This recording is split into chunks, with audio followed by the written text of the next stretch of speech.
अहिल्यानगर जिल्ह्यातील पाथर्डी तालुक्यातील त्रिभुवनवाडी येथे बिबट्याच्या हल्ल्यातून 5 वर्षाचा बालक सुखरूप बचावला आहे।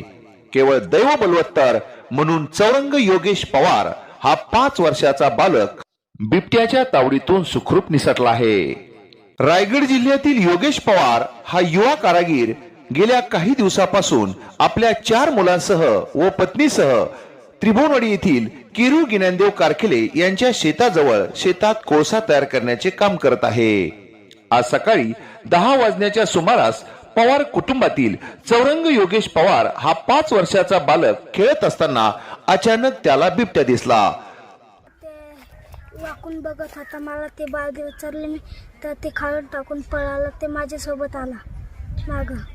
मी फिरला आणि त्याची उडी चुकली।